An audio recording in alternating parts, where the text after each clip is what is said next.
Olá, aqui é o Thiago de Macastro, retornando aqui ao episódio do podcast, né?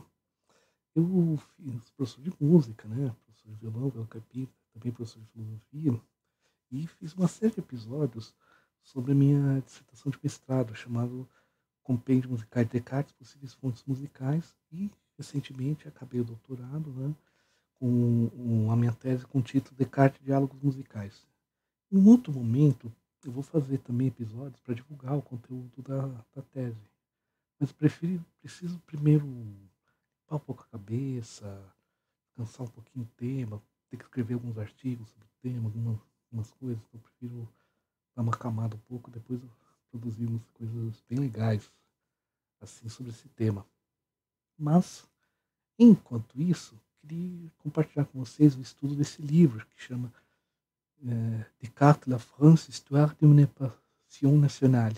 Descartes e a França, História de uma Paixão Nacional. História de uma Paixão Nacional é um título que soa meio, nossa, será que é uma biografia ruim, alguma coisa do gênero? Não. O François Jouvy, que é o autor, o livro de 2002, primeira publicação dele, pelo menos, é um livro que ele faz algo muito interessante, que é o seguinte, ele mostra que Descartes ele foi tão apropriado pela França que os franceses se chamam de cartesianos. A França se vê como um país cartesiano, Descartes como uma espécie de herói nacional. E isso levanta questões muito interessantes.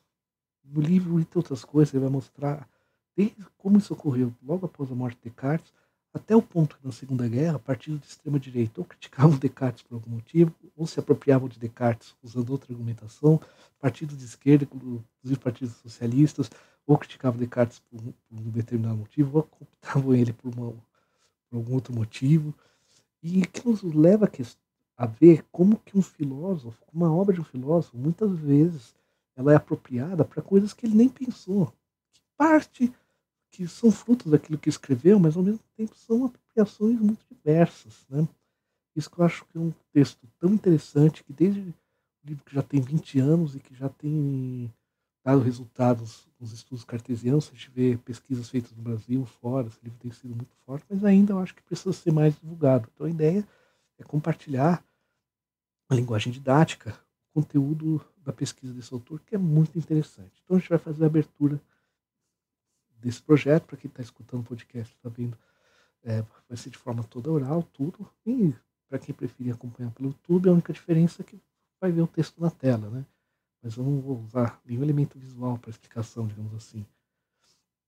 Mas para quem quiser ler o texto junto, está disponível, mas vai ver aí no link, ali na página, todos os links para trabalho de mestrado, trabalho de doutorado e para essa entrevista que foi feita por um filósofo brasileiro, Marcos Camolese, pesquisador de Bergson.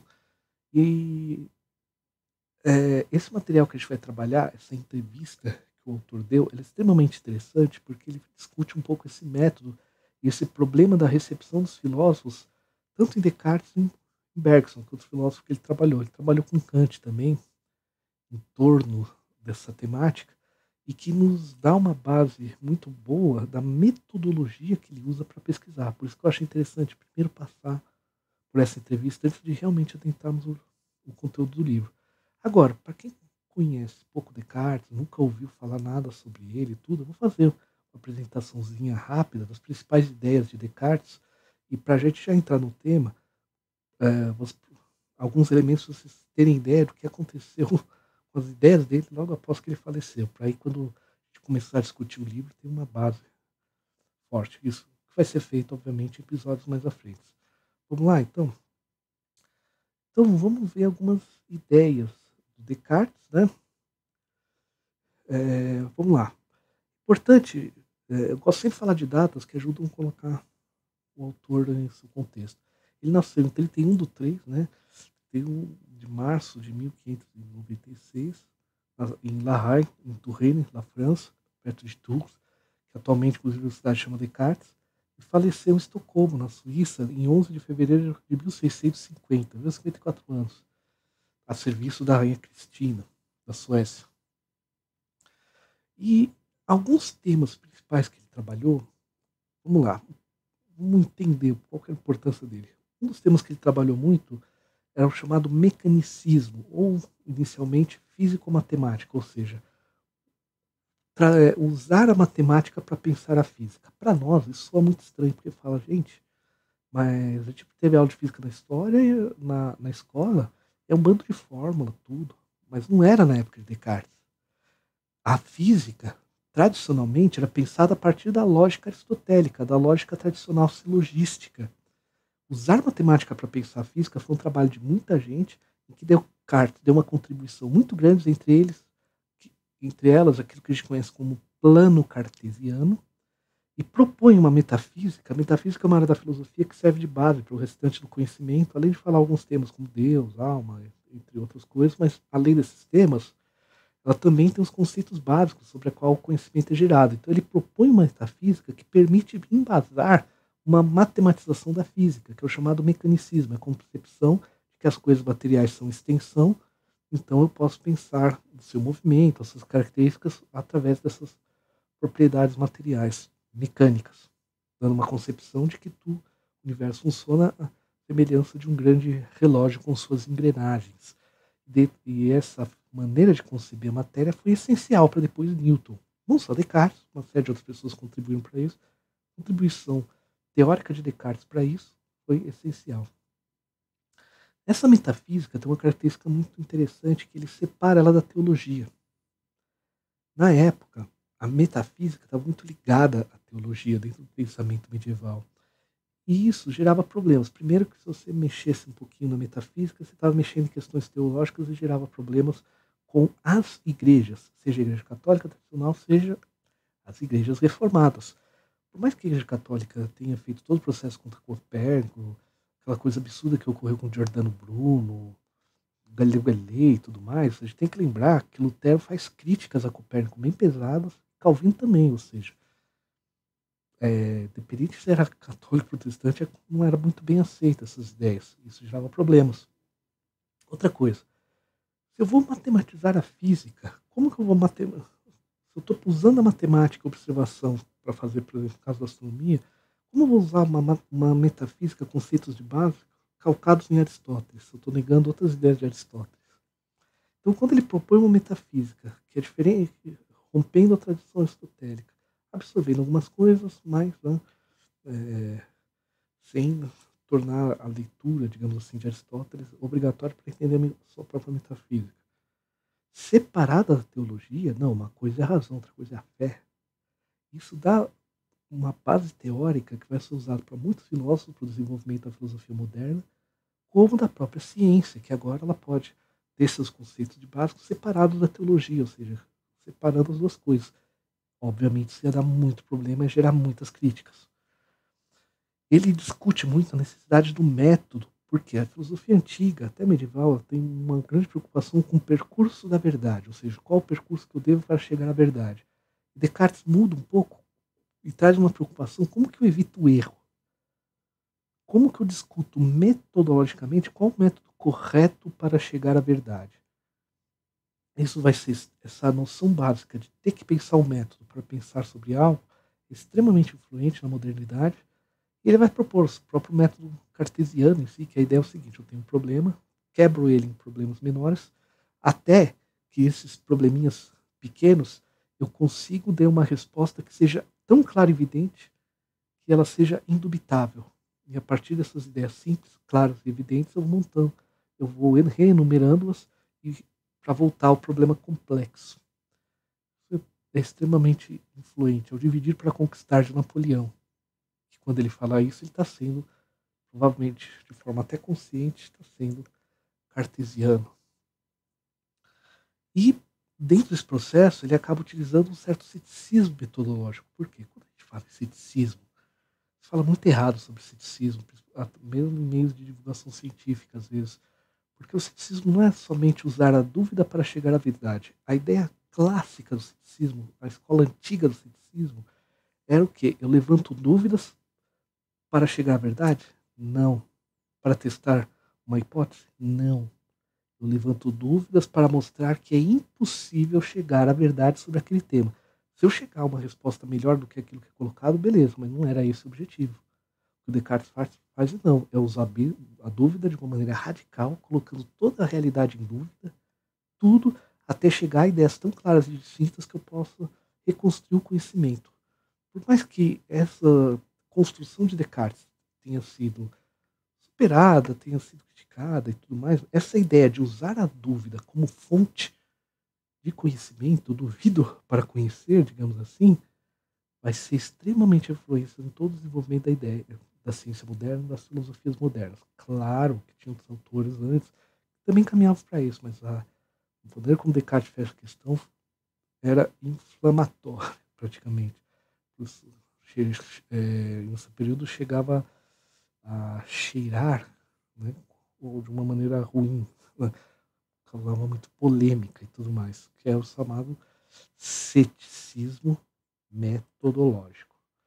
E outra questão que ele trabalhou desde a sua metafísica é uma distinção entre aquilo que é corpóreo e aquilo que é imaterial, que é corpóreo sendo os corpos. No caso do homem, uma distinção de funções entre o corpo e a alma. Para quem se incomodar com o termo alma, pode pensar em termos de mente, por exemplo. Para nós hoje, isso fala, pô, mas tem um que é religioso? Talvez tenha. Mas, na época, a maneira como se concebia o ser humano, em que sem uma distinção clara de funções entre aquilo que é mental e aquilo que é corporal, criava uma série de problemas para o desenvolvimento da medicina. E o Descartes vai trazer essa concepção que o corpo é uma máquina, tem que ser estudado como uma máquina que funciona, que é guiada por uma alma, que é guiada por uma mente. Depende das polêmicas todas dessa questão em si, que já ocorriam quando ele escreveu, inclusive autores ateus não gostavam, autores religiosos viam uma série de problemas, a maneira como ele separa as funções, ele resolve uma série de problemas teóricos, principalmente da medicina da época. Então perceba, são ideias que já naquele contexto eram muito polêmicas. E o que aconteceu ao final da vida do Descartes, após o falecimento dele, né? Como a obra foi muito influente, começa-se um processo de publicação de obras póstumas e de suas correspondências, abre aspas. Só foi possível publicar as obras dele quando ele faleceu, porque uma das coisas que a Rainha Cristina mandou ele fazer quando ele foi para lá trabalhar com ela foi organizar os seus papéis.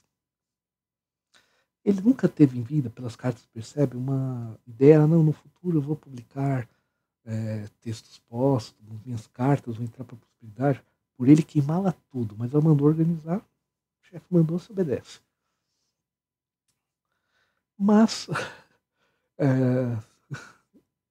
esse trabalho quase foi perdido, porque quando ele faleceu, todos os baús com textos dele foram de navio da Suécia para a França. Adivinha o que aconteceu? Uma hora o baú caiu na água. Claude Clesselier, que foi quem recebeu esse arquivo e começou a publicar obras póstumas, teve que mandar um monte de criado secar, mas organizar, ou seja, significa que muita coisa do Descartes perdeu? Sim. Muita coisa se perdeu nessa queda. Do que sobreviveu, teve coisas que também se perderam. Curiosamente, de vez em quando aparece aí umas cartas em leilões, uns originais. Provavelmente nada que vai mudar, nada ultra revolucionário, mas o que sobreviveu do acervo também foi meio picotado e aparece ainda aí em sites de leilões, perdidos em alguns acervos de bibliotecas, né? Bom, se em vida dele a obra ele já teve debate com Hobbes, com o autor da Utopia, né? Inclusive também o Thomas Hobbes, filósofo inglês, com Roberval, Nicene em alguma medida, Regius, e uma série de pensadores da sua época. Quando ele faleceu, essas polêmicas só aumentaram, né? Ele já foi muito discutido em vida, era comum ele publicar o que ele publicou em vida, não foram as cartas, mas foram respostas a objeções que certos interlocutores mandaram a ele sobre seus livros, principalmente sobre as meditações metafísicas, né? E isso se ampliou ainda mais. O fascínio por Descartes fascínio para um autor leva a ele ser muito discutido. Com Descartes, isso foi muito forte. E começou um fenômeno interessante, que é o que? Certos discípulos empolgados com a obra dele começaram a aplicar elas para coisas que ele mesmo não pensou. Ou olhar, putz, essa parte, o cara Descartes era um gênio, mas tal coisa ele não tomou muito cuidado, a gente precisa fundamentar melhor. Às vezes fundamentar coisas que ele mesmo não tinha muito interesse em fazer, não via diferença. Então, não, eu posso desenvolver essas ideias para explicar melhor tal fenômeno, ou seja, apareceu um monte de cartesiano por aí.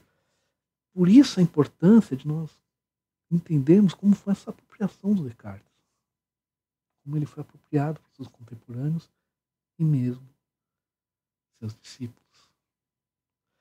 Para vocês terem uma ideia, tem um livro que é o Descartes, uma biografia intelectual, né, do Stefan Galcoger. Essa está publicada em português, você acha tradução.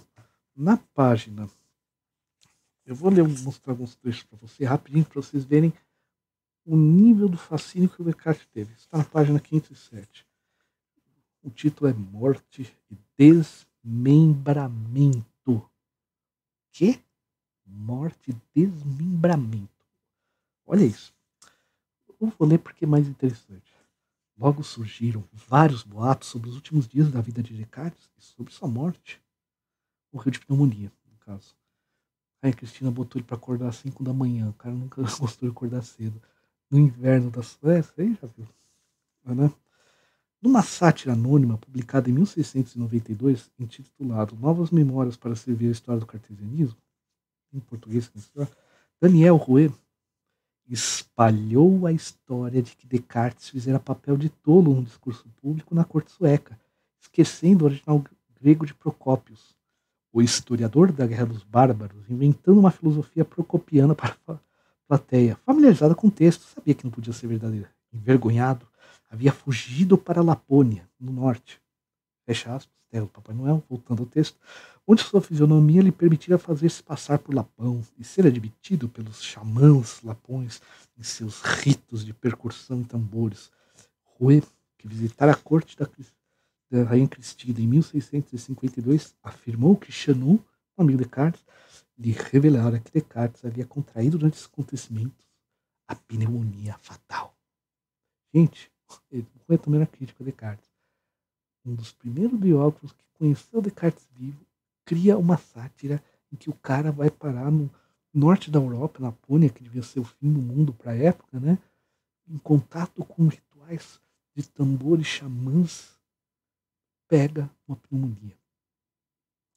O cara acabou de morrer. Olha, para você começar a criar essas histórias, é porque a pessoa gerou muita polêmica, gerou muito fascínio. Isso é interessante. Daniel Rouet chegou a escrever alguns elementos que são de alguns pequenos textos biográficos sobre Descartes. Você acha que essas lendas não vão influenciar os seus defensores, aqueles que o atacam, que vão acreditar na lenda para atacar ele? Não para, olha só. Vai melhorar. Mais comuns ainda são as histórias sobre o envenenamento de Descartes por seus inimigos da corte. Certamente havia rumores de ameaças de morte contra Breguet. Descartes e Chanou ficaram sob intensa suspeita por parte dos luteranos suecos estarem tentando atrair Cristina para o catolicismo. Que as suspeitas tivessem ou não fundamento, eu duvido que tivessem, pelo menos no caso de Descartes, sem dúvida elas se espalharam. Não se pode excluir a possibilidade que alguns cortesãos desejassem sua morte. Ou seja, teoria da conspiração. As seclas da corte contra a rainha Cristina queriam a morte de Descartes. Ia corromper a rainha de toda a Suécia. Fantástico, o cara nem morreu, né? Depois fala que teoria da conspiração de hoje, né? Fake news, é moderno. Continuando. É possível que tenha havido alguma suspeita de envenenamento, mas não há prova disso. Sintomas registrados não apontam para envenenamento. Não temos razão para duvidar que Descartes tenha morrido de pneumonia em Estocolmo, como foi indicado todos os relatos de seus contemporâneos. Ou seja, nada de xamãs, nada de corte. Se eu não me engano, tem até histórias de conspiração envolvendo pessoas relacionadas a Richelieu. Sim, o grande cardeal Richelieu. Só que continua. Lembra que eu falei do título em Desvendamento? Olha só. Deixar de lado as histórias claramente mitológicas, entretanto, de modo algum desfaz a rede de intrigas que cercou a morte de Carl. Em 1666, olha o ano, 1666, seus restos mortais foram exumados para serem devolvidos à França. Teve todo um processo para isso. Bom, na exumação, o embaixador francês foi autorizado a lhe retirar o corpo. Do corpo, o dedo indicador da mão direita, e o cadáver foi colocado num caixão de cobre. Para que tirar o dedo? Ao chegar a Paris, em janeiro de 1667, os restos mortais foram depositados na capela de Saint-Paul, de lá sendo transferidos para a igreja da abadia de Saint-Geneviève, nas proximidades da igreja de Saint-Étienne-du-Mont, em 24 de julho de 1667. Quando a abadia foi fechada, em 1792, o corpo foi nomeadamente enterrado num sarcófago no jardim Élysée des Monuments Français, para ser novamente retirado de lá em 1819 e enterrado de novo na igreja Germain-des-Prés, onde hoje se encontra na capela do Sagrado Coração, entre os restos mortais de 2 beneditinos. A lápide original foi perdida, encontrada e novamente extraviada, o que permitiu uma dúvida quanto às quais restos são de Descartes. A gente extraviou lápide do cara.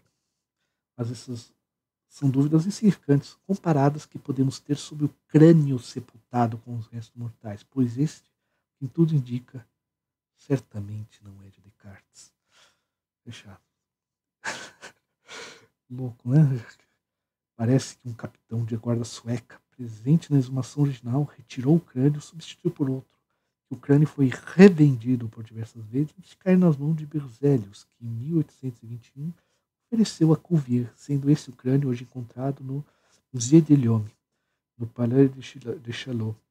Fizeram-se várias tentativas de autenticá-lo, inclusive comparando medida com de um desenho da cabeça de Descartes baseado no retrato pintado por Van Haus, que foi uma escolha infeliz, uma vez que é quase certo que Descartes nunca tinha posado para Haus, de modo que a comparação tem pouca serventia. Para onde foi o dedo indicador de Descartes? Ninguém sabe dizer, mas as relíquias tendem mais a se multiplicar do que a desaparecer, de modo que não precisamos temer que ele tenha se perdido. Esse texto do Gal Courget, ele é esse livro é fantástico. Descartes é uma biografia intelectual, um texto muito interessante, porque é tanto uma biografia da história do Descartes quanto das suas ideias, de como ele construiu suas ideias. Ajuda muito para quem quer começar a estudar um pouco mais Descartes, entender as ideias dele e tal. Mas vejam, olha que fascínio doido, roubo pegar um trechinho do dedão, pegar um trecho do dedão, o crânio ser substituído. Então a gente percebe que o fascínio por esse autor, pelo tamanho que livros como Discurso do Método, Meditações Metafísicas, Tratado do Homem, o Tratado da Luz do Mundo e o Tratado do Homem causaram a época. São livros sobre geometria, são livros sobre música. E isso nos dá uma dimensão de como as leituras, tanto da época como posteriores, foram muito apaixonadas, a ponto de hoje os franceses dizerem cartesianos. E lembra, sempre, se você vai estudar Descartes, você acaba tendo que ler, estudar assim um pouco mais profundamente. Os livros estão em português, tem traduções muito boas. Mas vamos pensar aqui em termos de método de pesquisa. Se o autor foi lido de maneira tão apaixonada, desde a época que ele faleceu, gente, crânio sumir, tirar um dedão, porque o cara queria ficar com o dedão do Descartes, nem queremos saber por quê. Isso começa a nos levantar questões. O quanto que certos estudos, inclusive estudos clássicos sobre Descartes, não visam responder, ou seja, construir, até desconstruir, estas imagens da maneira como Descartes foi absorvido. Será que o enfoque de pesquisadores como Mathieu Guerreau, que se foca tanto no texto em si, na construção da argumentação, porque Descartes era lido de forma tão apaixonada pelos seus contemporâneos, o quanto que essa paixão francesa por Descartes influenciou alguns estudos, não no sentido dos estudos terem conteúdo ruim, mas estão tendo que responder a leituras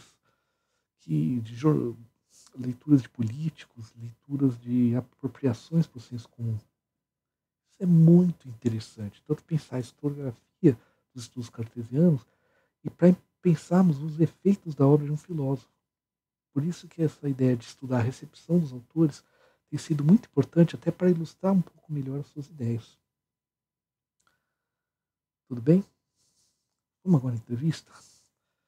Vamos lá. A entrevista ela foi feita pelo Marcos Camolese, como falei, um pesquisador sobre Bergson, que teve, provavelmente, ficou um tempo fora do Brasil, teve uma certa influência do Azuvi, e fez essa entrevista, que está publicada em português, que vai apresentar algumas ideias de métodos. Eu vou direto à entrevista, mas ela está aqui, o link vai estar ali embaixo, mas ela foi publicada na revista Inteligere, Revista de História Intelectual, volume 1, número 1, de dezembro de 2015. É só procurar Bergson revisitado, entrevista com François Azuvi, Marcos Camolese.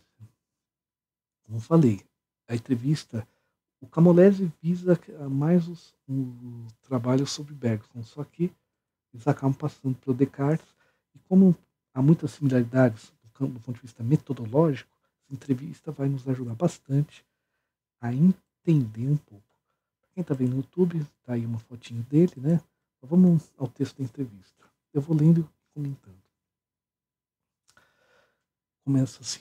O senhor tem um livro importante sobre Mendes Biran. Mendes Biran é um filósofo do século XIX que foi muito tempo esquecido, mas ele é bem importante para entender o desenvolvimento da filosofia francesa. François Vey. No início das minhas pesquisas, comecei a trabalhar com a história das ciências médicas, da psicologia, da psiquiatria, etc.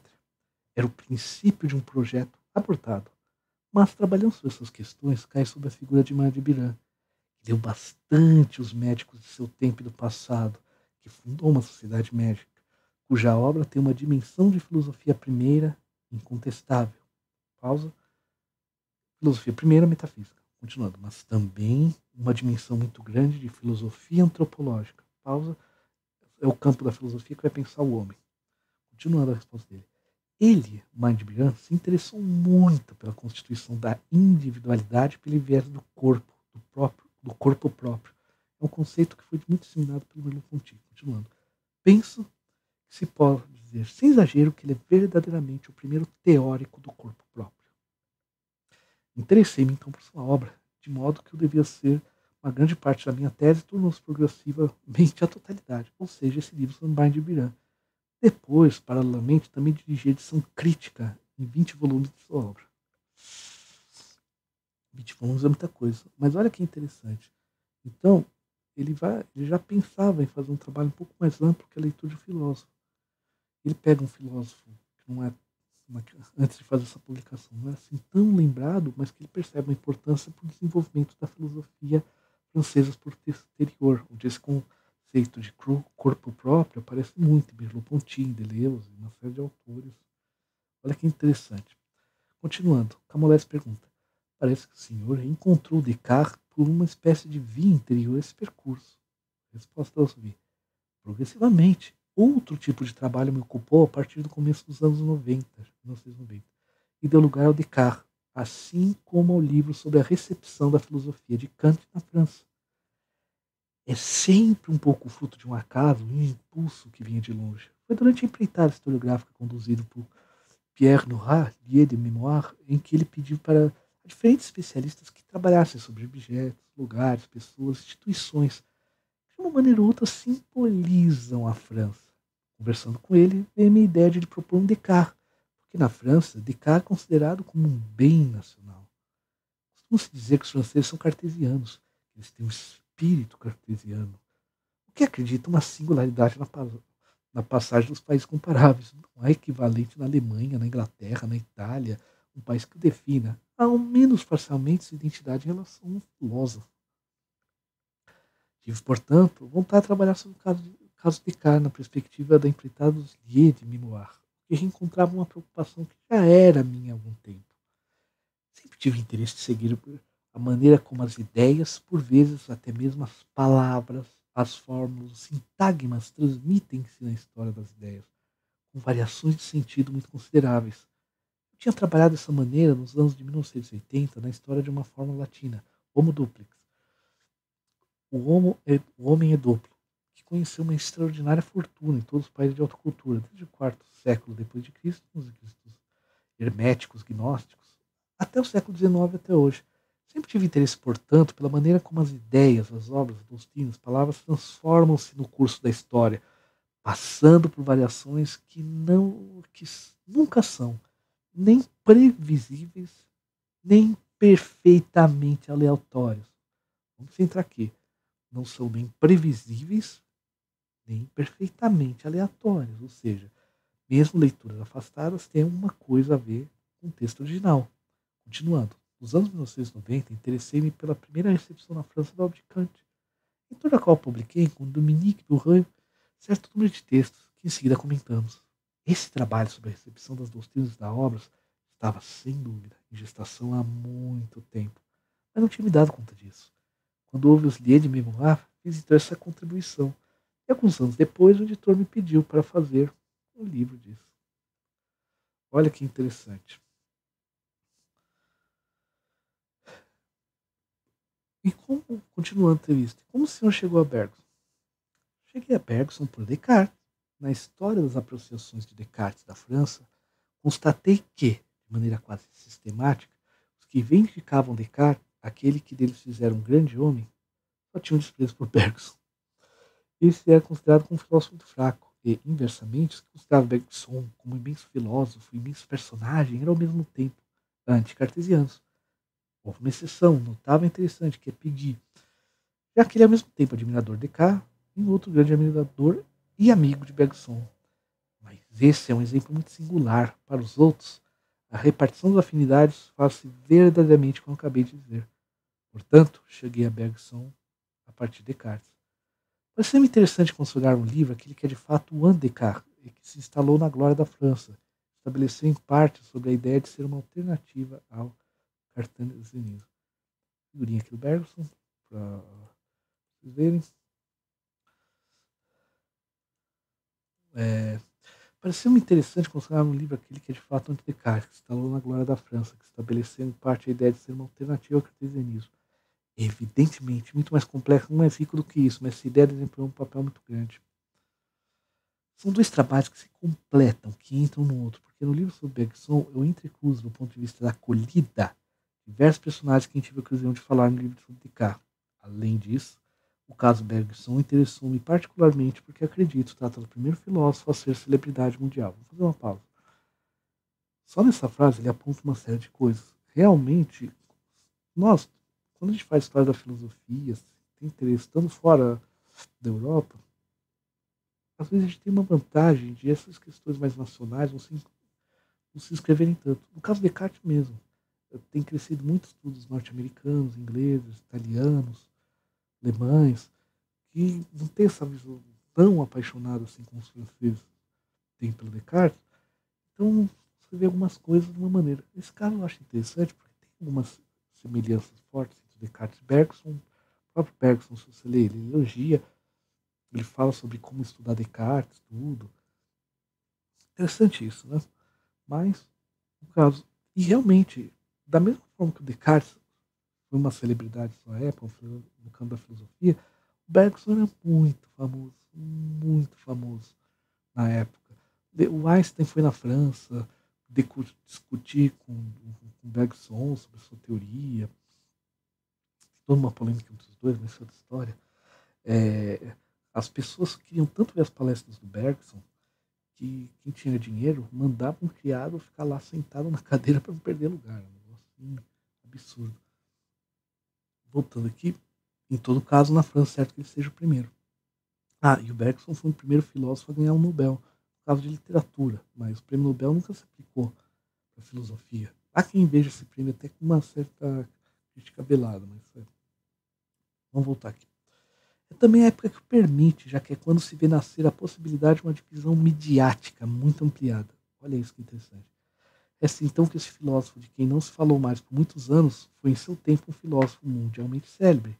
Não é uma maneira de falar quando digo mundialmente, porque Sobra foi célebre nos Estados Unidos, ele vive, na Grã-Bretanha, na Rússia, na Suécia, na Espanha, na Itália. Enfim, houve durante a vida de Bergson uma extraordinária difusão de suas ideias, na França evidentemente mais ainda. Portanto, por intermédio de Bergson, quis refletir sobre a maneira como a França do século XX fabricou-se o que chamei de magistério filosófico, ou seja, no fundo, se preferir, a autoridade filosófica. Isso frequentemente que a França é o país da literatura, de grandes escritores, o que é precisamente verdade. No século XX, os filósofos, certos filósofos, tiveram uma autoridade intelectual ao menos tão grande quanto os escritores, por vezes até maior. Fenômeno social interessante. Como a celebridade filosófica se constrói? Base em quê? Por isso, esse Bergson, intitulado Ensaio sobre o Magistério Filosófico. Continuando. Resumindo a epígrafe de Montaigne, a palavra é metade quem fala, metade quem escuta. Podemos dizer que em seu livro tretei-se quase inteiramente o máximo possível com a parte daqueles que escutaram Bergson? Olha a resposta dele. E aqui ele vai entrar na metodologia. Acredito que se dê uma atenção insuficiente à maneira como as obras filosóficas são lidas, interpretadas, compreendidas. Acredito que há diversas razões para isso, que interpreto como uma lacuna, que há diversas razões que se devem, sem dúvida, à história da tradição universitária na França e à maneira como se compreende a história da filosofia. Vamos fazer uma pausa. Aqui ele circunscreve a França, porém, esse problema da história da filosofia, se entrar muito na filosofia, ocorre em grande parte do mundo. A gente tem que pensar que a filosofia, quando entra no século XX, ela tem um problema, porque, teoricamente, o conhecimento científico vai abarcar tudo aquilo que é filosófico. Você tem essa expectativa. Então, para que ter filosofia ainda? E aí uma história da filosofia que mostra a particularidade daquele filósofo, isso é uma defesa da área também. E essa tradição francesa, para nós aqui no Brasil, é extremamente importante, porque a forma como a Academia Francesa estuda a história da filosofia é extremamente impactante no Brasil. Para quem é do estado de São Paulo, então, na USP isso foi muito forte, mas não só na USP, em outras partes do Brasil também. Não como não somente porque muitas pessoas formadas na USP vão dar aulas de história da filosofia, de tornar professores de filosofia em outros estados. Mas no Brasil, como tal, esse francesismo sempre foi muito comum no Brasil. Então, esse ponto que ele aprende é muito importante. Né? Ele está recortando a França, que é de quem ele está tratando, mas isso a gente vê em diversos locais. Vamos continuar. Sempre consideramos para uma história da filosofia, como se faz na história da literatura, deve interessar-se pelos filósofos e deva, por conseguinte, retraçar seus pensamentos sobre suas obras. Pausa. Não sei, não sei como é na França estudo de literatura. No Brasil não é bem assim, né? O pessoal da literatura não é tão internalista assim, me parece. Bom, vamos continuar. Então, se tem os capítulos sobre Platão, capítulos sobre Aristóteles, etc. É uma perspectiva plenamente legítima, que tem sua inteira validade, que na França foi posta nas nuvens e tornado exemplar pelo trabalho de um certo número de historiadores da filosofia, de pesquisadores, e Martial Guerreau foi provavelmente o mestre de obras de todos eles. A maneira de considerar os filósofos consiste em vê-los como um mundo fechados, ou seja, como sistemas, que a regra de coerência é a regra principal e em que, com efeito, tudo se desempenha no sistema de correspondência. É um procedimento muito poderoso, que produziu resultados muito fascinantes por vezes. Em certo número de casos, certamente. É um procedimento que foi experimentado com maior sucesso sobre os pensadores mais sistemáticos, evidentemente. Em particular sobre os grandes prometores do racionalismo clássico. Descartes, Spinoza, Leibniz, Malebranche, Kant. Ao menos de outro modo. Não estou seguro que chegaria ao mesmo resultado com Nietzsche, por exemplo. Temos na França, portanto, uma tradição muito forte de cuidado com a arquitetônica de sistemas. Pausa. Esse termo, arquitetônica dos sistemas, é exatamente do Guerreau. Ele vai explicar agora o que é. Ou seja, como a construção interna dos sistemas. Como se diz muito na França, não é falso, a filosofia caracteriza-se por uma ambição sistemática e por sua capacidade precisamente de construir sistemas. Vamos fazer um passo. Sistema é a ideia de um conjunto de ideias filosóficas tão bem articulados, né, que conversa todo o sistema, né, toda uma doutrina própria. E essa ideia de estudar os processos estruturais do sistema é o chamado método de leitura estrutural que a gente usa no Brasil em muitos locais. Vamos continuar aqui. Assim, tem-se uma história da filosofia em que os filósofos conversam somente com os filósofos. Platão conversa com Aristóteles. Aristóteles conversa com São Tomás, etc. Que é verdade, evidentemente, pois é certo que além do escolástico, Descartes aprende a filosofia. E além de Descartes, Spinoza aprende a filosofia. Portanto, desse ponto de vista, uma espécie de engendramento dos filósofos uns pelos outros. Da mesma maneira que, se alguém decidir tornar-se pintor, não aprenderá seu ofício olhando uma árvore, mas olhando Cézanne. Isso é verdade, é preciso ter isso em mente. Mas resta o fato de que os filósofos, como escritores, não escreveram para serem lidos apenas por filósofos. Essa frase é ótima. Não escreveram para serem lidos apenas por filósofos. Penso que nossos historiadores da filosofia são muito cegos, pois eles agem como se Descartes tivesse escrito apenas para Spinoza, Leibniz e Malebranche, enquanto que Descartes escreveu para ser ouvido, compreendido por todos aqueles que tinham acesso à linguagem e aos textos filosóficos. Pausa. Isso é extremamente interessante. Quem vai fazer uma leitura muito sistemática é realmente alguém da área da filosofia, inclusive anteriormente. Mas filósofo escrever para todo mundo. Todos os filósofos escreveram, inclusive, artigos mais simples. O próprio Kant, que tem uma escrita bem difícil, para ser lido pelo grande público.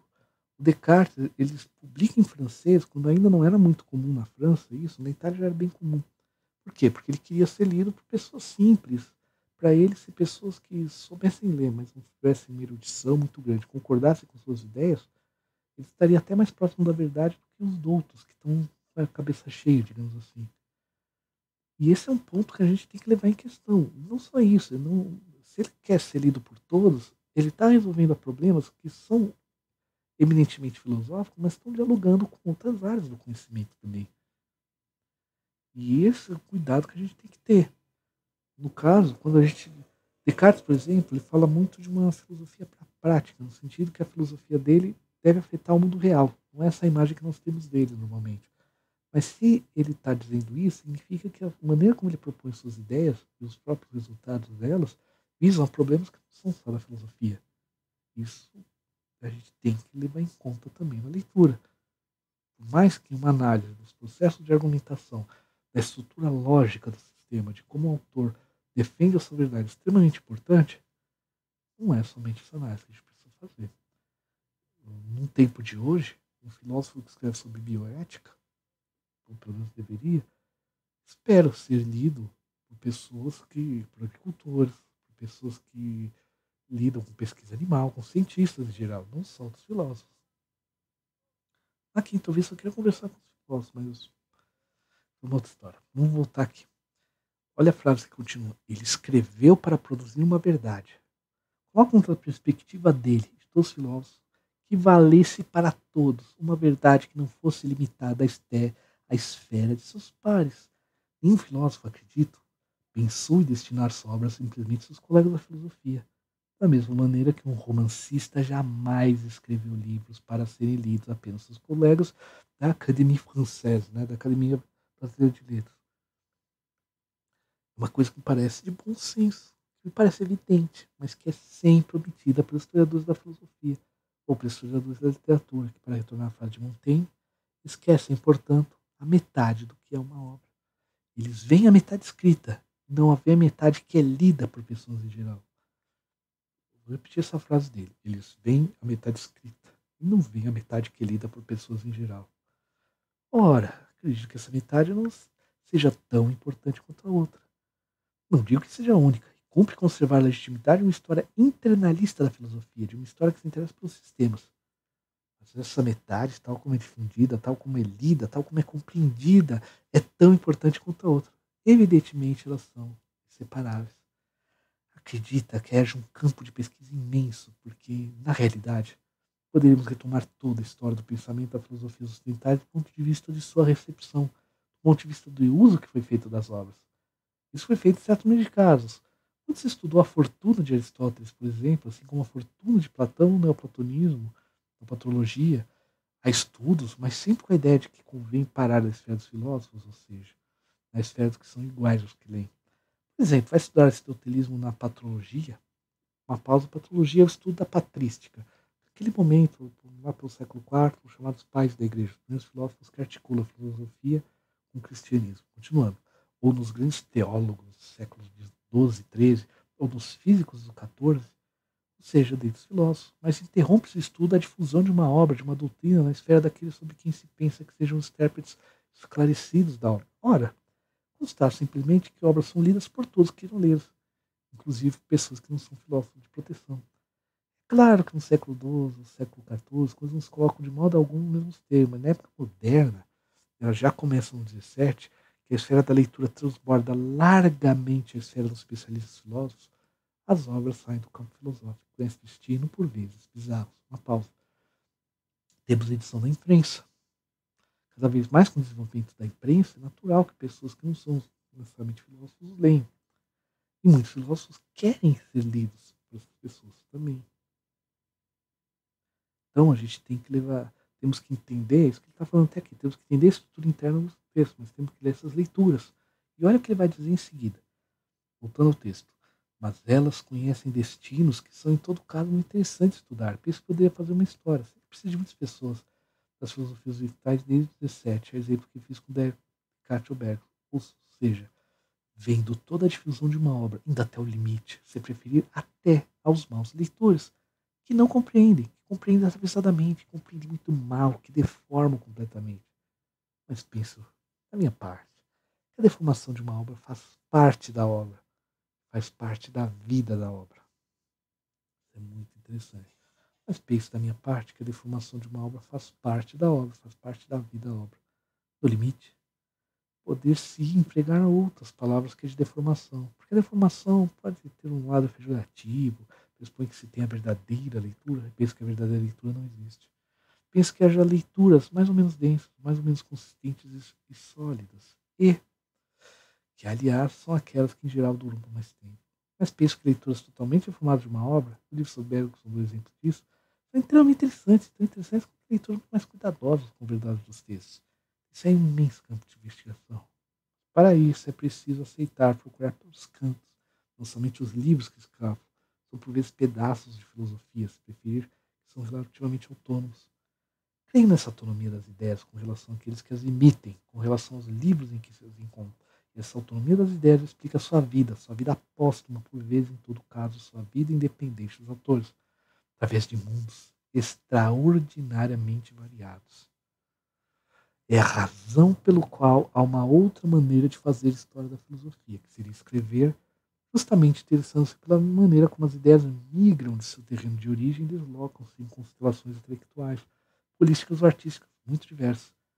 Insisto no aspecto da autonomia das ideias. Por exemplo, a crítica da razão pura de Kant vai ser traduzida, vai passar em tais meios. É um aspecto evidente, verdade, ele existe. Mas há também essa externalidade e mutabilidade das ideias, dependente dos seus terrenos de origem. Por vezes, trata-se de simplesmente uma forma. Mas eu vou contar um exemplo. O livro O Discurso do Método é muito famoso, né? Tem até o Marcelo Adnet usou naquele quadro que ele tinha, né? Agarrado nas cabeças. Penso logo naquilo. Isto foi Descartes que disse isso. Olha que interessante. Isso me lembrou de outro exemplo. Vamos primeiro.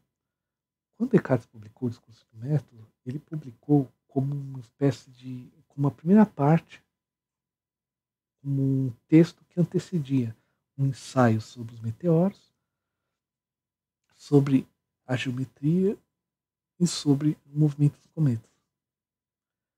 Não era exatamente um prefácio, mas é um texto de história. Olha só, ele discute sobre o método para depois falar desses textos. Quando no século XIX, principalmente, ele é publicado de maneira autônoma, já tinha sido antes, no século XIX mais forte, se tem-se a ideia de que o Discurso do Método é um livro para ser lido sozinho. E originalmente não era. Isso influencia a maneira de ler o Discurso do Método? Sim, muito. Em português mesmo, a gente só tem uma tradução lançada pelo Unesp há uns 2, 4 anos, no máximo 5 anos atrás, que inclui os outros textos. Outro exemplo, em português, a frase penso logo existo é mal traduzida. O mais correto seria penso logo sou. Tem toda uma história do porquê que ela foi traduzida penso logo existo, que era uma ideia de evitar com que os estudantes, ao lerem textos, caminhassem por algumas interpretações meio complicadas. Mas não são essas interpretações meio complicadas parte do texto, parte do que impressionaram seus contemporâneos, seus leitores? Aí fica a discussão, mas pegou o termo penso logo existo. Na verdade, o aforismo seria penso logo sou. Então, tem muito texto sobre Descartes produzido hoje, como se absorve Descartes, que começa a viajar numa noção de existência, que talvez não foi exatamente o que ele queria, mas faz parte da obra. Concordo com o autor. E, para quem, no meu caso, que estuda o campo música em Descartes, e mesmo estética em Descartes, que não é um campo famoso dele, isso é ainda mais importante. O fato de você ignorar alguns textos do autor, muitas vezes não são porque eles não são tão irrelevantes. Nem sempre é por uma questão de relevância, muitas vezes é uma própria apropriação dele. Né? Eu passo por isso na minha tese, mas isso é outra conversa. Vou voltar aqui para entender a discussão metodológica dele. O Camões pergunta: o senhor realizou a pesquisa? Que tem lugar seu livro? Ele responde: a princípio, há biografias que me ajudaram muito, como aquela de Gunnar sobre Bergson, e depois, como todo pesquisador, parto um pouco a aventura, passo muito tempo em biblioteca, examino jornais, revistas, livros, e examinei 6 vezes mais material do que há nos livros sobre Descartes e Bergson, porque há montes que não se encontram nada, um nada de interessante, ou coisas repetitivas. Precisa, evidentemente, podar muito. Não se pode fazer economia pelo investimento desse investimento pesado. Aqui é interessante. O problema desse método exatamente está aí. Por quê? Porque você vai ter que ler interpretações, como ele falou, interpretações inclusive ruins do autor, com interpretações muito livres, e às vezes textos que não são necessariamente da filosofia. Às vezes textos que ele não está querendo falar em jornais científicos, como você acompanha as bibliografias aqui dos livros, às vezes jornais mesmo. Então isso é bem complexo e mostra tanto a dificuldade como a particularidade da metodologia que ele utiliza. A entrevista agora ele vai discutir muito sobre especificamente sobre o livro do Bergson. Eu vou continuar? Vou. Por quê? Porque tem algumas coisas interessantes para a gente entender as possibilidades dessa metodologia. Que aí, quando a gente começar os episódios do livro em si, vai ficar grande.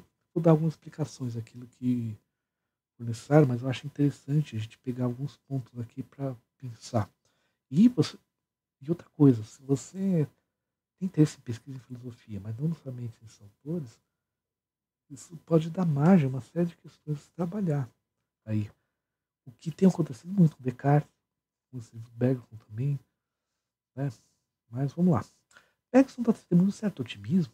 Se tratar uma relação entre o período da Terceira República Francesa e a obra de Bergson, Bergson, ao final do século XIX, vai morrer lá pelos anos 40, né?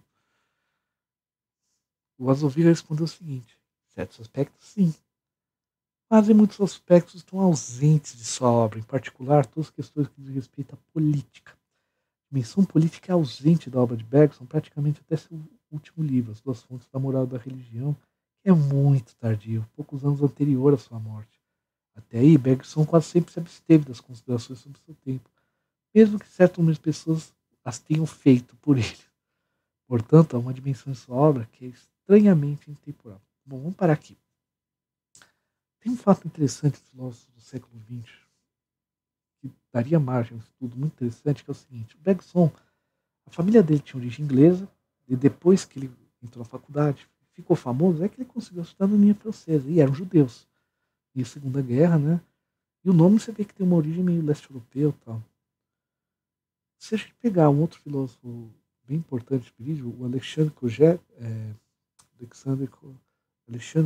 Corret, que é um autor extremamente importante para a fundação da disciplina História da Ciência no século XX, ele nunca falou de política, porém, em alguns trechos do livro ele aborda o tema. Mas por que eu estou citando ele? Porque ele era um russo que tentou se fixar na Alemanha, não conseguiu, porque no doutorado o Edmund Husserl começou a orientar dele, depois não se deu bem, meio que expulsou, recomendou a retirada dele do processo, aí ele foi lá para a França, ali que ele conseguiu fazer doutorado, ali que ele conseguiu trabalho, quando começou a ficar famoso, ganhou cidadania francesa. Vladimir Jakelevich, um outro filósofo, um discípulo do Bergson, inclusive, origem russa, judeu, também, quando começa a ter um certo nome, que realmente ganha a cidadania francesa, até que ele já tinha, porque o pai dele era tradutor já, mas ele tinha essa origem russa. Por que que, filósofos no século XX, europeus, na França particularmente, os exemplos que eu estou lembrando, que não nasceram na França, mas conseguiram a nacionalidade, evitam falar política? Ou quando falam, é que nem aqui ele está apontando, num livro quase no final da vida dele. Por que evitar esse tema? O quanto que isso é uma escolha de personalidade e o quanto havia um temor pela própria vida, pela perda da cidadania, pela possibilidade de deportação. Olha que interessante. É um outro exemplo. Se a gente voltar para Descartes, por que Descartes tinha aquele receio, ele tem um receio biográfico muito grande após o processo contra o Galileu e fica mudando pela França, vai morar na Holanda, que naquela época era neutro, um país do ponto de vista religioso. Em certo momento, quando começa a publicar suas obras, pede para correspondência, se entrega para um amigo onde ele vai buscar. Só paranoia. Então percebe que tem, às vezes, movimentos de certos autores, certos fenômenos exteriores que podem ajudar a entender algumas questões filosóficas. Claro, isso daqui eu estou falando é uma ideia, quase que um projeto de pesquisa, tudo. Mas percebe como às vezes, quando a gente só considera a dimensão do texto, a gente pode perder algumas coisas. Vamos continuar. Portanto, uma dimensão sobra que é extremamente intemporal. Pode-se crer, quando se lê As Duas Fontes da Moral e da Religião, outros livros, que ele seria escrito em qualquer época. Na realidade, isso é falso. Mas é falso por outra razão. Falso porque seus livros sustentam-se, baseiam-se sobre a ciência de seu tempo. Desse ponto de vista, ele está perfeitamente de acordo com a cultura de sua época. Dados imediatos fundam-se sobre a psicofísica. Matéria e memória fundam-se sobre a neurofisiologia do cérebro, a evolução criadora, sobre a evolução biológica, etc. Ele está, portanto, de acordo com o seu tempo, mas com o seu tempo científico, não com o seu tempo político, que está extraordinariamente sobre sua época. Paulo. Então percebe, ele já aponta aqui nessa entrevista uma questão interessantíssima para os estudiosos de Bergson entender como que parte da sua obra está em relação muito grande com a ciência de seu tempo. Descartes, será que quando ele escreve O Homem, ele é completamente original? Ele não está dialogando com tratados de anatomia dessa época e tudo lá? Será que quando eu tenho essa informação em mente, eu entendo melhor o porquê de ele construir algumas concepções, inclusive? Não tentando dar uma razão que o autor não mencionou, mas entender como que os raciocínios dele permitem dialogar com as teorias daquela época? Quer dizer, uma informação externa ao texto, da contextualização, da maneira como o filósofo se relaciona com o seu tempo, pode também nos dizer sobre o seu texto. Interessante. Voltando à entrevista. Em contrapartida, certamente sobra alguma coisa da Terceira República, pelo verso que chama de otimismo. A Belle Époque é incontestavelmente marcada por uma espécie de fervor, de alegria, pelo gosto, pelas inovações, pela velocidade, mas ao mesmo tempo ela é trabalhada por uma extraordinária inquietação com a decadência. Em todo caso, o período em torno de 1880 a 1900 é frequentado pela decadência, muito mais do que se pensa, porque se guardou justamente apenas a imagem da Belle Époque. Havia as exposições universais, a fé-électricité, quer dizer, havia uma empolgação com a eletricidade, bondes, iluminação noturna, o que não existia. Em realidade, o temor da decadência, por vezes mesmo o terror da decadência, ocupa os espíritos. Para tomar apenas exemplo disso, pense em Zola, toda a época. Toda a saga do Ronon Macan, um grande escritor, Émile Zola, é fundada sobre a ideia científica que tinha em curso da época e da decadência hereditária, que se chamava da época, oriundo dos trabalhos de certos médicos da degenerência. É o momento que Zola dialoga com as teorias racistas da época, eugenistas, absurdos. Bom, portanto, essa época não olha somente para o futuro, ela é também muito atingida por aqueles que tendem a cair a declinar. Mas resta que Bergson situa-se incontestavelmente na outra corrente da época, ou seja, na corrente, eu diria, mais conquistadora, mais dinâmica. Era o bergsonismo uma apologia da vida, uma apologia do movimento, da mudança, ao contrário, uma desvalorização do que seja hábito, que seja congelado, esclerosado. Eu adicionaria conservador.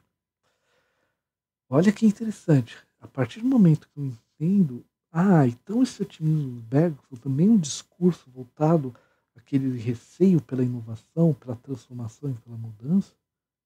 Isso dá um olhar interessante sobre os textos dele, que eu posso aplicar sobre outros autores contemporâneos da Bergson também, Husserl, por exemplo. Bom, vamos continuar. Uma das grandes razões pelas quais a filosofia de Bergson esteve em acordo com seu tempo, mas exatamente foi apropriada pelas vanguardas. As vanguardas, aqui falando da arte, viram na filosofia de Bergson a doutrina que correspondia à sua própria prática e permitia conceitualizá-la. Por isso tivesse, sim, ele de seu tempo, mas também essa Belle Époque é muito curta. Preciso não esquecer que ela cessa em 1914, na época que também há muito movimento, muita inovação, mas é terrivelmente marcada pela catástrofe da Primeira Guerra Mundial. Ela é muito rapidamente marcada pelos dramas que o mundo ocidental conhece e que vão culminar na Segunda Guerra. No fundo, a época das vanguardas alegres, quem não interrompe-se em 1914. Olha que interessante isso, né? Então, isso permite ler o otimismo de Bergson como uma resposta a este pessimismo. Quando eu penso no otimismo do Bergson, filósofo mais famoso da França na época, penso pessimista dos existencialistas, eu percebo que eles agora estão dialogando contra quem? Contra Bergson. E o existencialismo é um movimento não só filosófico, mas é um movimento literário, um movimento teatral, das artes, da música francesa da época. Então perceba, quando eu começo a ver esses entornos da obra, eu tenho mais elementos para fazer uma leitura interna da obra. Continuando então, vamos lá. Você poderia alugar-se um pouco sobre a relação entre Bergson e as vanguardas? Olha os elementos que ele coloca aqui que são interessantes, seja para o Bergson, seja para pensar a história da arte na França nesse momento, mesmo para fazer outros tipos de pesquisa. A própria fórmula vanguarda, no francês avant-garde, data dessa época. Ela não existiu desde sempre. E foram jovens artistas desse momento que fabricaram esse neoluxurismo. Eles se autoproclamaram vanguardistas e quiseram promover formas artísticas que estivessem de acordo com a época. No fundo, é uma variante da guerra já mantida por seus ancestrais contra o academicismo, a partir dos anos 1860. Pouco mais tarde, com a música. As vanguardas dos anos 1900 e 1910 carregam esse desejo de ruptura quando precisam um grau superior, querem promover formas picturais, literárias, musicais que sejam inteiramente marcadas pelo que parece ser próprio símbolo da época que vivem, a saber, a velocidade, o movimento. A velocidade e o movimento tornaram-se banalidade para nós, mas é preciso recolocar-se na época, nos anos de 1900. Muito pouco tempo, a velocidade de deslocamento, a eletricidade são meios técnicos que decuplicam, centuplicam as performances das pessoas que vivem aperfeiçoamentos. É verdadeiramente uma subversão, como uma vez tenha sido a entrada da informática e da eletrônica em nossas vidas. Penso que seja uma subversão de mesma ordem. Uma pausa. Tem relatos históricos reais, por exemplo, quando surge o bonde nessa época, os trens, a gente passava mal dentro do trem. Para nós hoje, os trens da época são lentos. Então essa mudança, interessante isso, quando a gente pensa defender um movimento, a transformação numa época dessa é bem complexo. Como hoje, quantos textos foram feitos contra, a favor, a questão dessa mudança, quando passa a existir internet, computadores, celulares e tudo mais. Mudança relativamente recente, que hoje já está bem estabelecida tudo, mas quem vivesse essa transição lembrou bastante disso. Eu ainda lembro de um mundo sem internet, né? Bom, continuar. Esses jovens, ele está de acordo com o seu tempo. Seu tempo é a velocidade, o movimento, o deslocamento, a simultaneidade. Por exemplo, ver a Torre Eiffel e pintá-la sobre todos os ângulos ao mesmo tempo. O impressionismo fez muito isso. Esses jovens começam fabricando seu ideal estético em contato com as obras e, em seguida, descobrem Bergson. Essa descoberta faz por estágio, mas é, sobretudo, a evolução criadora em 1907 que marca o grande ponto de viragem e a entrada do Bergsonismo nos movimentos da vanguarda. A evolução criadora, a celebração pura do movimento, da vida, das formas imprevisíveis que a vida cria. Formas imprevisíveis que a vida cria é uma forma que cai muito bem para os vanguardistas, para os futuristas, cubistas, os músicos, os jovens que fabricam formas novas. Não são filósofos. Eles compreendem como podem, mas se colocam a ler Bergson. São tomados pela calção filosófica que os grandes cérebros filósofos podem dar. Rapidamente dizendo, no fundo, Bergson escreveu o que eles tentavam pôr em forma. Isso acontece, inclusive, em relação a Descartes. que Gustave Le Brun, houveram pintores que defendem a arte de uma maneira muito próxima com Bergson. E muito tempo eram tidos com Bergson, com Descartes. Desculpa. Uns pintores. E hoje, quando você analisa essa questão, você vê, olha, na verdade, as ideias dele se encontram com as de Bergson. Não necessariamente com as de Descartes, não necessariamente as ideias estéticas de Descartes influenciaram tão diretamente assim, é muito mais um encontro. Isso acontece, mas se torna parte, digamos assim, da própria filosofia de Descartes, sim, como as vanguardas, em certo ponto, acabam se apropriando, o que o próprio Bergson escreveu, também, como acontece com muitos outros.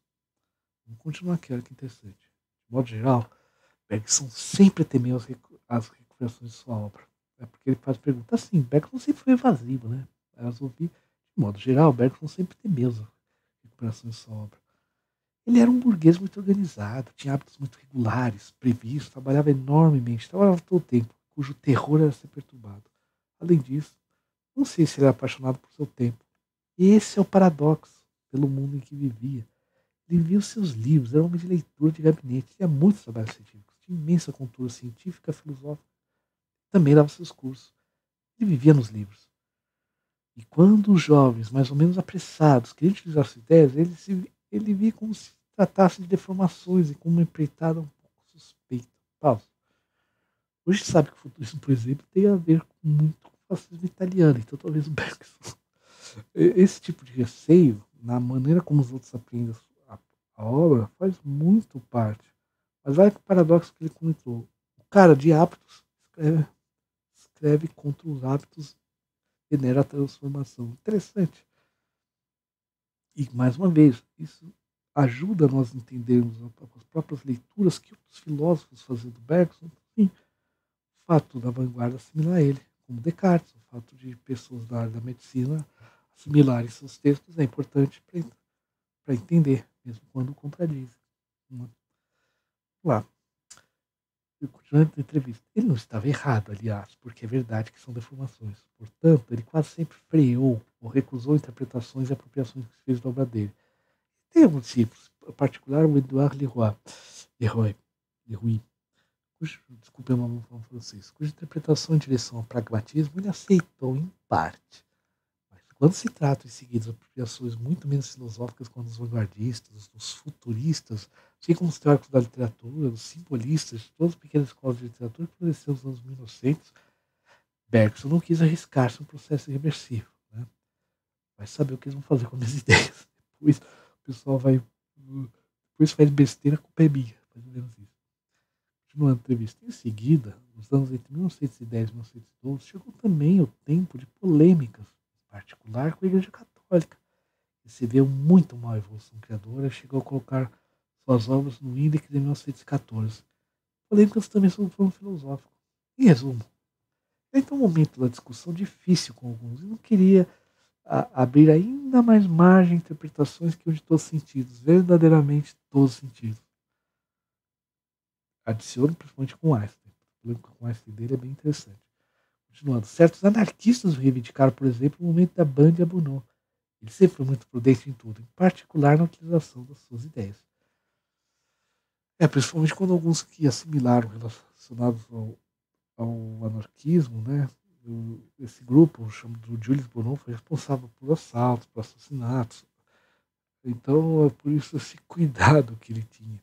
Mas esse cuidado é porque ele percebeu que isso com outros momentos da filosofia também. Isso é bem importante quando tiver algumas questões. Vamos voltar à entrevista. Uma vez pergunta: a trajetória de um filósofo pode ser marcada pelo cuidado constante com a própria imagem? O que você pensa disso, caso de Bergson? Ele vai responder: olha, penso que Sartre é infinitamente preocupado com sua imagem, que Bergson não era. Bergson importava-se com sua tranquilidade, com sua vida organizada, com a possibilidade de trabalhar, essencial de sua vida. Não era alguém, penso, que fosse preocupado com sua imagem. Não tinha vontade de entrar naquela política, na arena política. Às vezes, em que a ocasião foi dada, ele se retirou. Não é alguém, ao contrário de Sartre, que teve uma estratégia de carreira. Sartre construiu muito deliberadamente sua carreira mobilizando o campo filosófico, campo literário, campo teatral. Continuando. Camolese. Em geral, quais são as relações de Bergson no catolicismo, da indexação à absolução? Vamos ouvir. E aqui é muito interessante. A gente está falando sobre Bergson, mas nós vamos ver como que as reações, esse texto destaca isso, que a gente tem que ter em mente quando lê os textos do filósofo, como as reações ao pensamento dele têm outras motivações além das palavras que ele escreveu. Vamos lá. Mas ouvi falando. Em um primeiro momento, sua obra parecia estar poderoso de acordo com a filosofia católica reinante. Do Papa Leão XIII até longe no século XX, é o momento em que se inventa o newtonismo, recolocando São Tomás em vigor, Igreja Católica. Continuando. O bergsonismo aparece então como um antitomismo, justamente porque faz apologia do movimento, do deslocamento, da mudança. E ao contrário, o tomismo está lá da forma. Bergson é mal acolhido pelos católicos, e creio que inicialmente existiam mesmo aspectos políticos nessa acolhida. Pausa, Bergson era judeu. De repente, teve um momento da sua vida que ele se converteu ao catolicismo publicamente. Por alguns outros elementos, biógrafos realmente acreditam que Bergson fez isso por uma questão genuína. Mas, França, catolicismo, não ser católico é complicado. Perto da Segunda Guerra Mundial, Bergson não foi levado a campo de concentração, apesar dele ter se entregue para isso. Queriam que ele fugisse, mas ele não sou judia, não vou fugir não. Mas morreu no percurso, estava bem velhinho já, né? Mas olha que interessante esse elemento. Como isso podia influenciar seus textos? A maneira como escrevia. Vamos continuar. O catolicismo da época na França é muito fortemente impregnado pelo pensamento de Marat, fundador da ação francesa. Uma das coisas que esse autor fez, principalmente um dos seus discípulos, foi criar o que a gente chama de democracia cristã. Você já ouviu o que digo político? Ei, Mael, um democrata cristão. Surge nessa época, começo do século XX, por esses ideais os franceses. Né? Caramba, estou parando no Mael. Vamos voltar aqui o texto. Ora, Marat é um anti-bergsoniano encarniçado. Ele está para retornar ao quadro que está sendo começar ao lado de Descartes e contra Bergson. Emael, leitor de Descartes. Bom, voltando. Ademais, Bergson é judeu. Marat é muito antissemita. Bergson é judeu. Marat é muito antissemita. Ele era crítico de Bergson em vida. Marat representa a tradição. É a favor, de certo modo, que não se movem. Para ele, Bergson é o contrário, aquele que vem subverter tudo que introduz mobilismo, subverter tudo, que introduz o mobilismo em tudo, como diz Marat. As ideias, na verdade, aquele que tem ar de ser o defensor do relativismo. Para Marat, Bergson é um mau filósofo a bater. Ele usa um termo forte aqui, lembrando a questão do antissemitismo. Né? Para as redes morrasianas, por Maritain, Jacques Maritain, um dos pais da democracia cristã, por exemplo, os católicos obtêm a condenação de Bergson em 1914. É o momento que o Bergson é um mauzão e tal. Em seguida, no Entre Guerras, a paisagem política do catolicismo muda muito. Chega um momento em que, na metade dos anos 20, que a ação francesa é colocada fora de jogo. O novo Papa distingue-se muito explicitamente do maozanismo. Portanto, politicamente, a mão muda, e nesse interim Bergson torna-se um clássico. Ele não é mais nada do filósofo que flerta com as vanguardas, que tem ar de fazer apologia do relativismo. Torna-se, ao contrário, um símbolo do classicismo, em uma época extraordinariamente confusa, subvertida e que falta aos católicos muitas referências intelectuais. Por essa razão, Bergson torna-se novamente um autor frequentável. A própria filosofia, quando ele se torna esse autor frequentável, vai ser esquecida. O Bergson vai ser retomado mesmo na França, com Deleuze, nos anos 60, publicando o Bergsonismo, com um trabalho do filósofo brasileiro, Bento Prado Júnior, sobre Bergson, que foi traduzido na França, é tido como um dos maiores clássicos nos estudos do bergsonismo, filósofo brasileiro. Bento Prado Júnior, vale a pena procurar.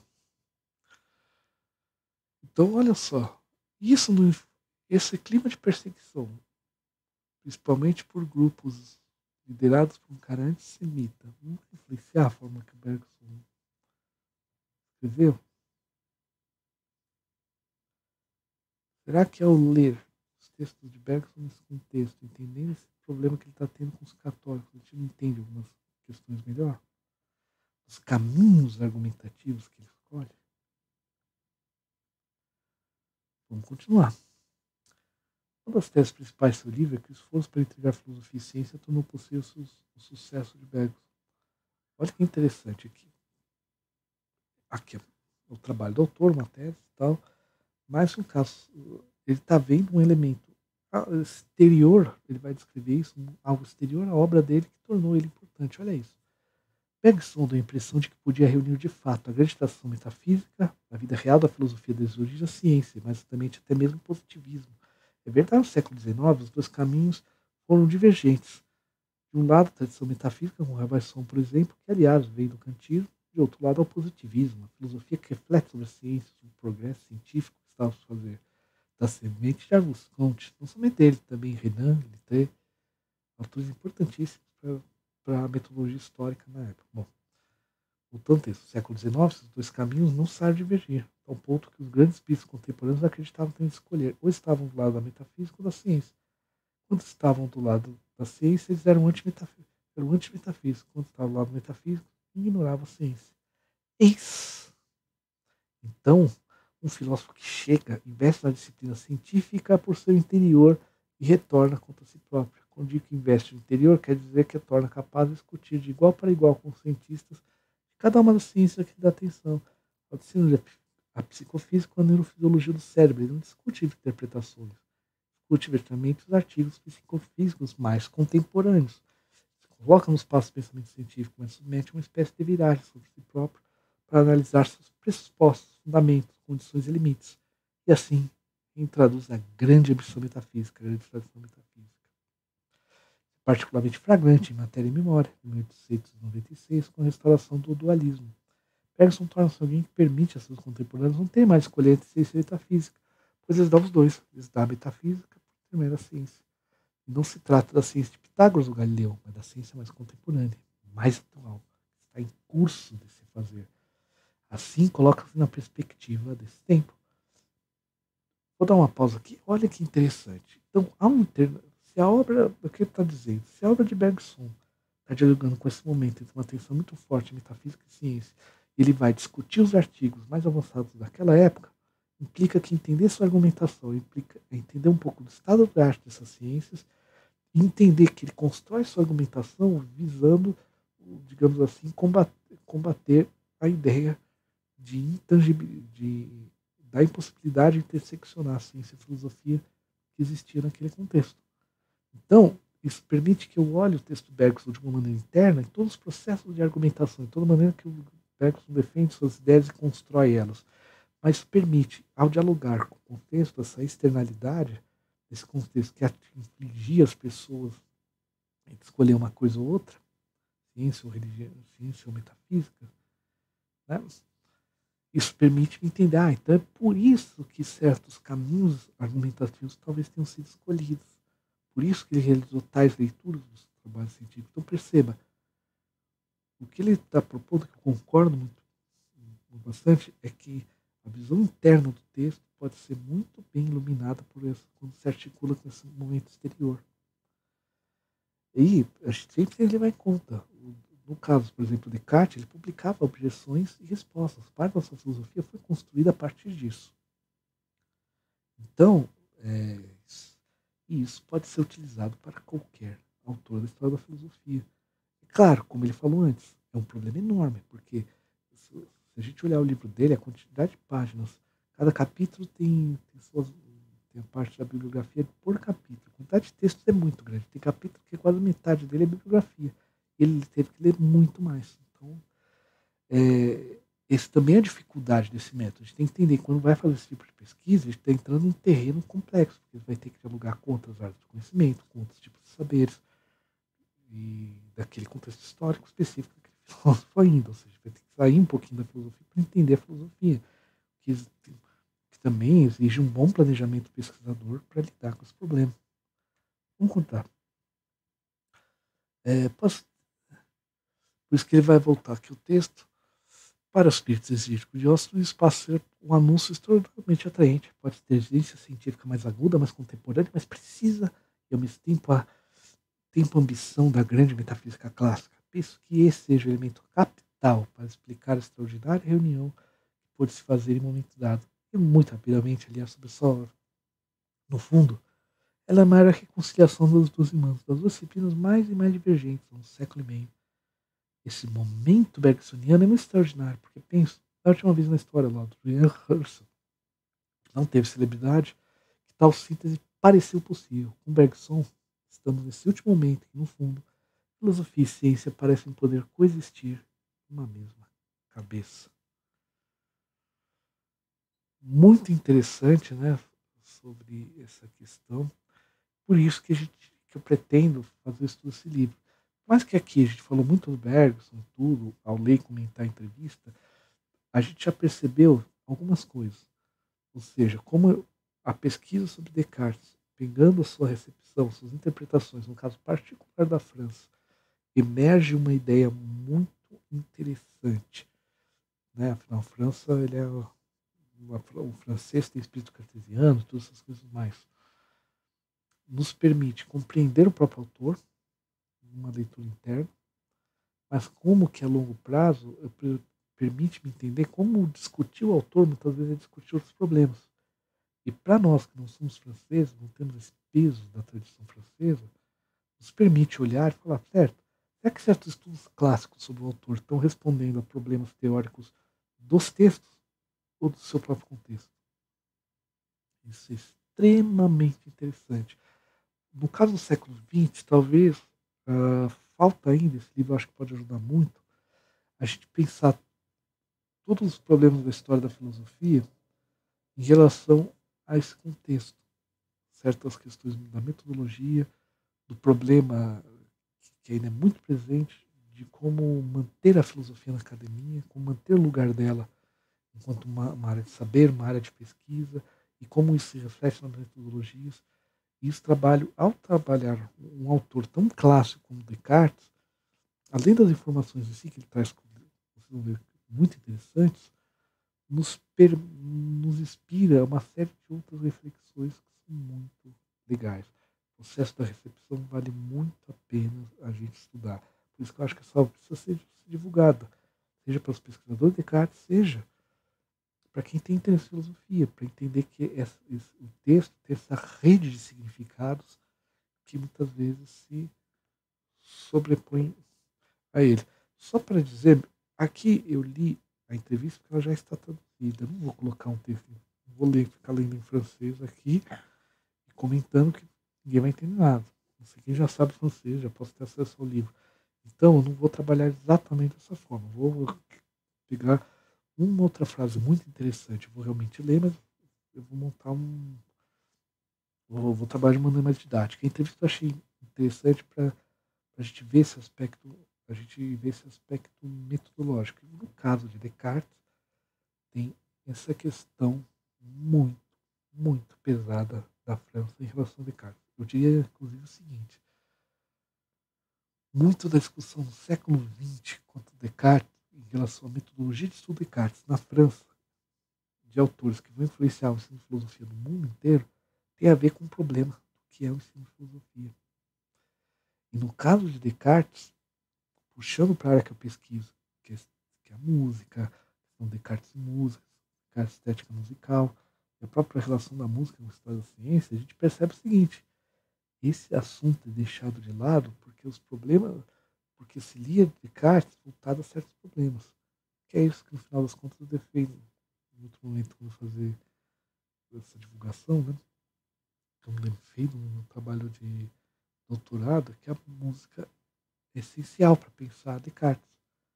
O problema do esquecimento tem questões exteriores ao autor, muito mais do que se apresenta.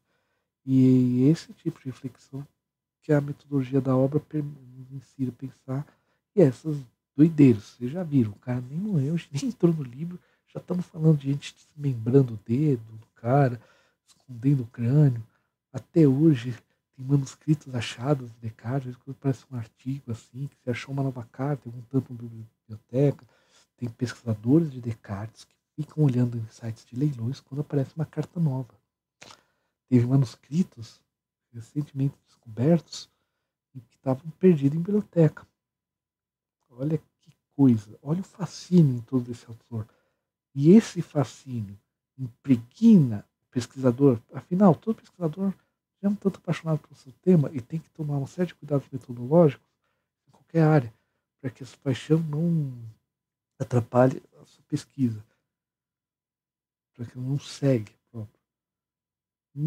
No caso francês, em que o cara se torna um símbolo do espírito, né, de l'esprit francês, né, do espírito francês, é mais complicado ainda. E isso é a viagem que eu convido você. Obrigado aí pela atenção. Tudo de bom.